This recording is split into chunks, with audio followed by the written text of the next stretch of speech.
Hi, Assalamualaikum everyone. Welcome back to my channel. My name is Iqbal. So as always, if you are new here, feel free to subscribe into my channel and hit the bell button below to get new notification. So for today's video, we will discuss about the microeconomy issue that happened in Malaysia. For me personally, 2020 is the worst year that happened in my life. We cannot enjoy our daily life as before. All the things need to be controlled, and of course our lifestyle is totally changed. Talking about microeconomy issue, there is a lot of microeconomy issues, as for example is inflation, unemployment, recession and many more. But for today's video, we will focus on the unemployment issue in Malaysia. So what is unemployment? Unemployment is a term referring to individuals who are employable and seeking a job but are unable to find a job. Furthermore, it is those people in the workforce or pool of people who are available for work that does not have an appropriate job, usually measured by the unemployment rate, which is dividing the number of employed people by the total number of people in the workforce. Unemployment serves as one of the indicators of an economic status, and basically unemployment can be divided into 7 types, which is residual, frictional, structural, technological, cyclical, seasonal and hidden unemployment. So why unemployment issue is the main problem in Malaysia? For summary of the issue, the Age Markets has published the news and said that Malaysia unemployment rate are expected to hit 4% this year due to COVID-19. How this situation happened? The story began on early year of 2020, where the COVID-19 outbreak began slowly into the country.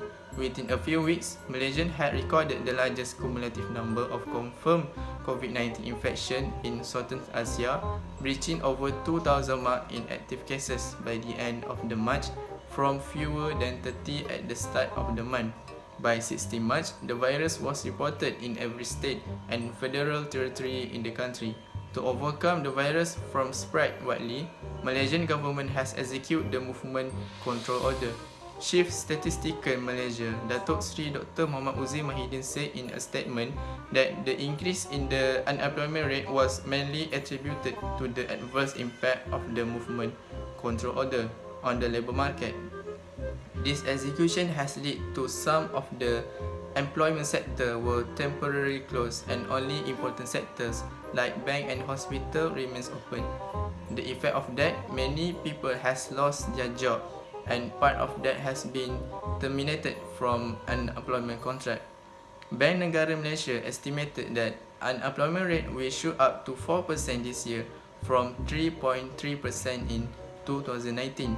Department of Statistics Malaysia said these people were exposed to the risk of unemployment and work loss during MCO because part of them were unable to work or run the business. So from the statistic here, we can see clearly that the COVID-19 outbreak is the main reason of the unemployment rate in Malaysia become worse. There are several reasons why unemployment rate in Malaysia are expecting to be increased by 4% in 2020.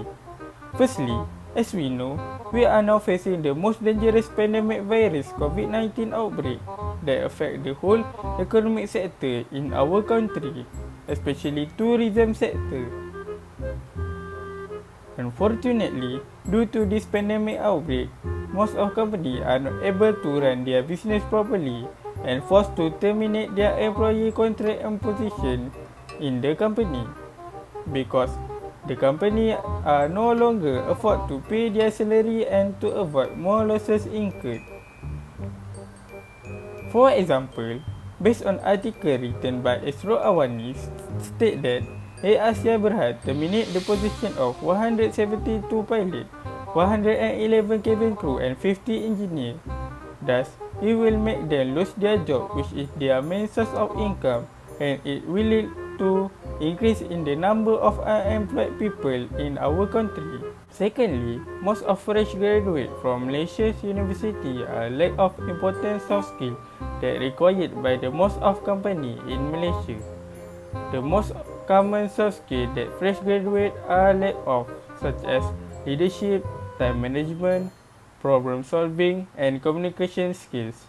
Due to lack of soft skills, it will lower their chances of getting employed as a new employee in the company because they do not to take a risk that may affect the performance of the company production to maintain their standard and quality. Lastly, lack of working experience among fresh graduates in Malaysia. Students are too busy with their study and do not have time to gain any experience during completing their study. Usually, most of companies will prefer to offer a new job position to a candidate that have more experience in the industry. The reason is most of companies do not want to spend more on their annual budget to allocate on the basic training for the new employees that have no experience in the industry. Thus, it will make the percentage of fresh graduates are getting employed is lower than experienced ones. Okay, now I will explain the steps taken by the government to reduce the unemployment. Firstly is education and training.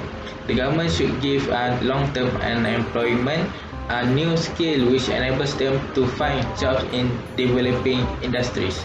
However, it may take several years because due to the unwilling or the unable for the unemployed to learn the skills. Okay, now for the second steps, the government should apply maximum working weeks. It has been suggested that our maximum working week, for example, 35 hours per week, would lead the firms hiring more workers and reduce unemployment. Lastly, we will go to the third step, which is incentive of the youth entrepreneurship. The government should empower the youth to venture into entrepreneurship. Roughly around 2% of the nation's graduates are running their own business. Small and medium business create more than 70% of the jobs in Malaysia.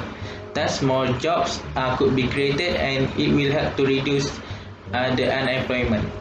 Last but not least, unemployment rate in Malaysia increasing drastically during this pandemic.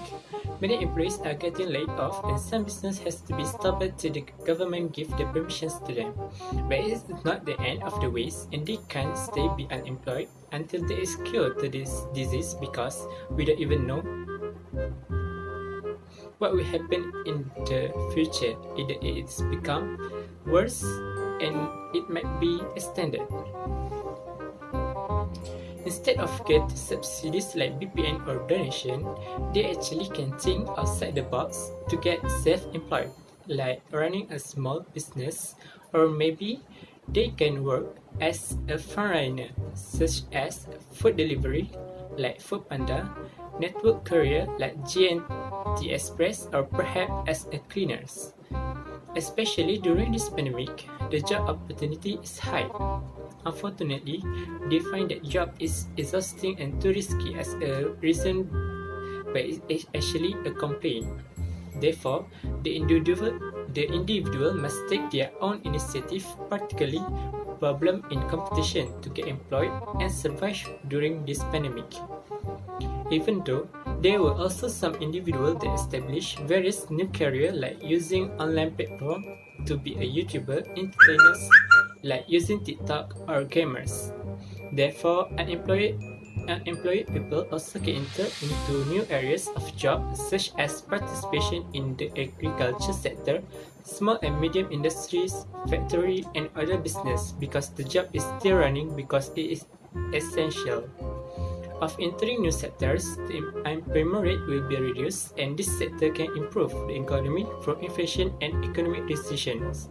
Just like how the fuel price in Malaysia dropped to the list of RM1 ringgit 44 cents for RON 95, RM1 ringgit 74 cents for RON 97 and 1 ringgit 75 cents for diesel. As we learn in the macroeconomics course, it is stated when the more resources are fully employed, the greater the levels of output and a higher standard of living. Higher unemployment means poverty. We don't want this from happening. People will become dissatisfied with the government. This leads to political upheaval, the standard of living worse, crime and suicide increase. Without wasting your time, the conclusion is unemployment in Malaysia should be solved efficiently to prevent economic recession and to lead the country into modernity. Thank you.